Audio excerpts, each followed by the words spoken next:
Ini merupakan salah satu projek ketenteraan ataupun militer Indonesia yang terbesar di dunia. Dikatakan melibatkan 60,000 trilion di dalam meluaskan lagi ataupun ingin mengembangkan lagi dunia ketenteraan di Indonesia.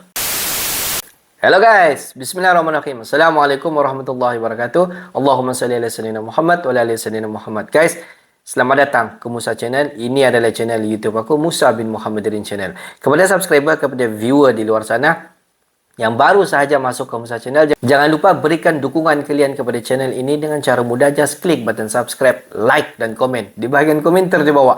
Dan kepada subscriber, kepada viewer di luar sana yang selama ini sudah pun memberi sokongan kepada Musa Channel, aku sentiasa mendoakan agar kalian semua dipermudahkan segala urusan, dibukakan pintu-pintu rezeki, dihindarkan, dijauhkan daripada segala malapetaka dan juga dihindarkan daripada segala fitnah akhir zaman.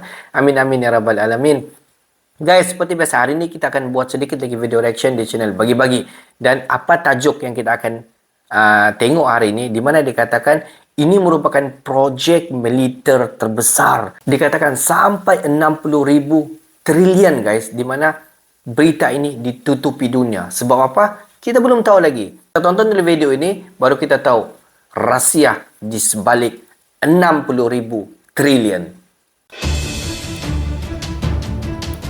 Inilah projek militer 60,000 trilion. Ini sangat, saya kira juga menunjukkan Indonesia terus dihormati dan menjadi panutan banyak negara, terutama negara-negara Afrika.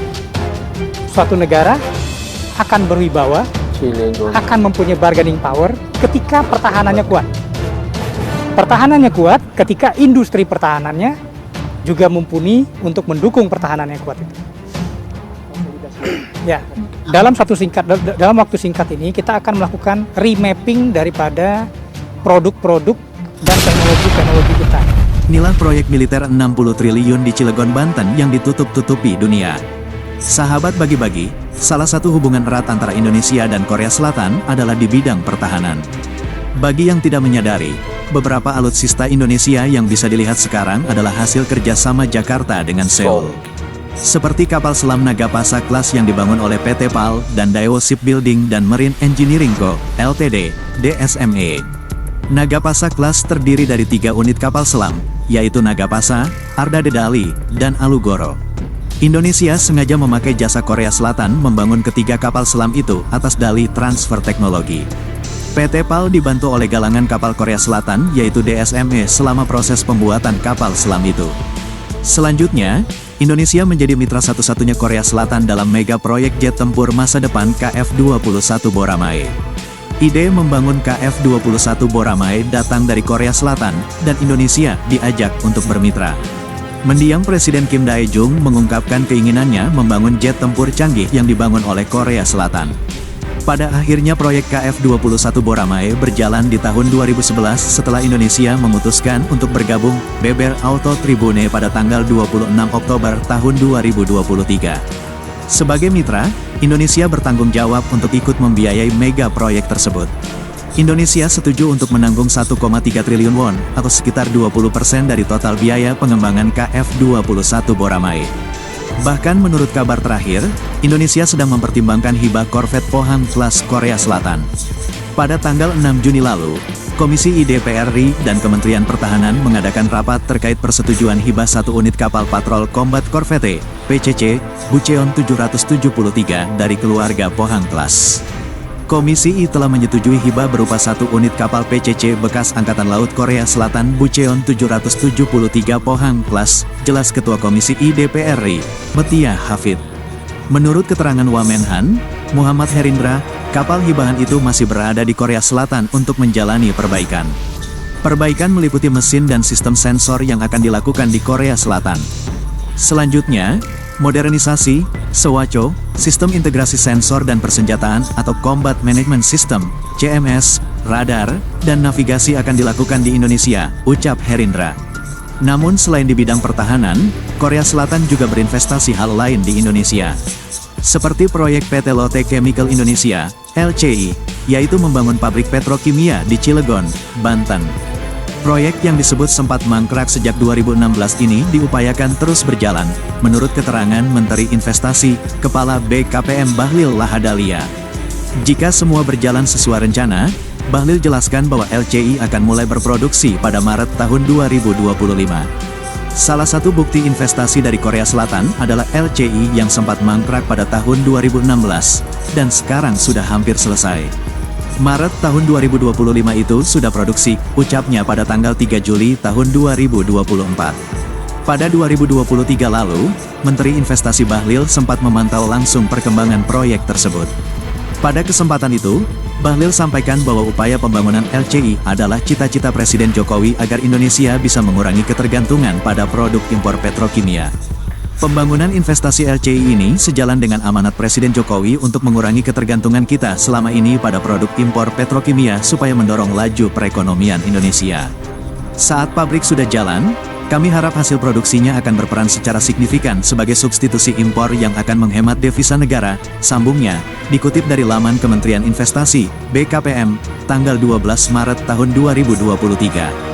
Melihat juga nilai investasi yang besar, Kepala BKPM ini juga berharap LCI akan memberikan dampak positif yang banyak, termasuk pada perekonomian daerah dan penyerapan tenaga kerja di wilayah Provinsi Banten, khususnya Kota Cilegon. Investasi ini kurang lebih bernilai 60 triliun rupiah. Penciptaan lapangan kerja menjelang akhir 2023 akan mencapai 15.000 di mana 95% adalah tenaga kerja lokal Indonesia.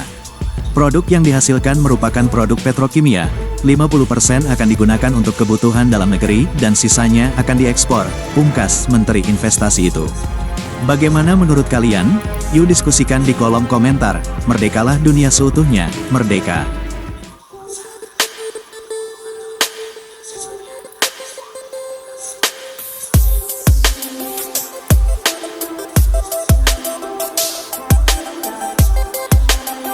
Merdeka.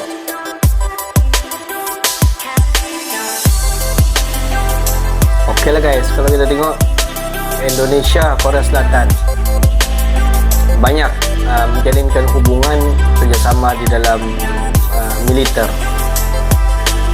KF-21 Brunei, apa lagi, kapal selam di Indonesia, dan ada beberapa alutsista hasil kerjasama Indonesia dan juga Korea Selatan. Dan hubungan Indonesia-Korea Selatan ni lama sudah, dan diteruskan dalam pelbagai bidang. Dan pada baru-baru ini Indonesia dan juga Korea Selatan meluaskan lagi hubungan kerjasama di Cilegon, Banten. Selepas ni kita akan semak. Bukan semak, kita akan huraikan secara huraian sedikit guys.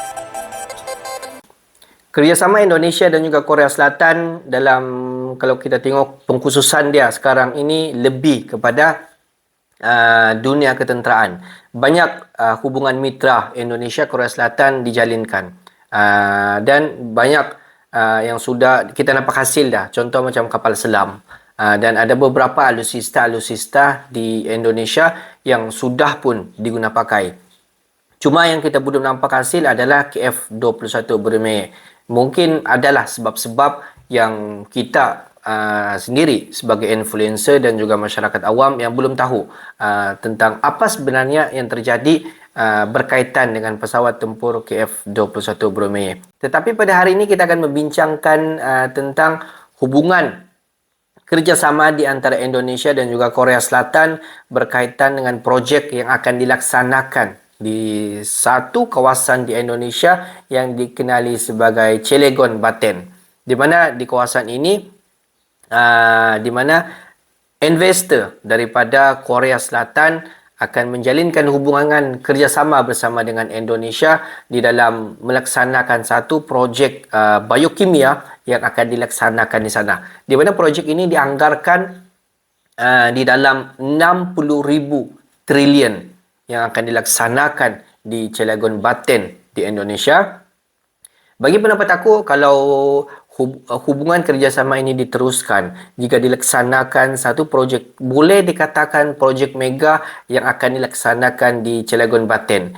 Jika 60.000 triliun itu dilaksanakan, dibukakan fabrik di Cilegon, Banten di Indonesia ini salah satu akan memperkenalkan kawasan Cilegon Batin di Indonesia ini kepada tourism kepada Korea Selatan, mungkin juga kepada negara-negara yang lain. Jika Cilegon Batin ini diusahakan, dia akan membukakan pintu-pintu peluang pekerjaan kepada masyarakat tempatan di Cilegon Batin. Satu, peluang pekerjaan kepada masyarakat, dan satu, sumber pendapatan. Dan kawasan tersebut sudah pasti akan, di mana pendapatan di sana pasti akan meningkat. Sumber pendapatan dan juga taraf hidup di Cilegon Batin pasti akan meningkat jika ramai investor akan masuk. Satu, pelancong masuk. Satu, sumber pendapatan. Dan ketiga adalah peluang pekerjaan kepada masyarakat tempatan. Jika ketiga-tiga peluang ini masuk di Cilegon Batin, tidak mustahil kawasan-kawasan di sana pasti akan membangun dan pasti akan membantu Indonesia untuk meningkatkan lagi sumber pendapatan untuk masyarakat, dan juga yang paling penting adalah untuk meningkatkan sumber pendapatan negara untuk meningkatkan lagi nilai mata wang di Indonesia. Jadi guys, bagi pendapat kalian semua, adakah patut Indonesia bersetuju ataupun Indonesia akan membuatkan lagi negosiasi perjanjian projek mega 60,000 trilion untuk membangunkan fabrik ataupun ingin membangunkan kerjasama untuk menjalankan hasil biokimia di Cilegon Batin di Indonesia? Bagaimana?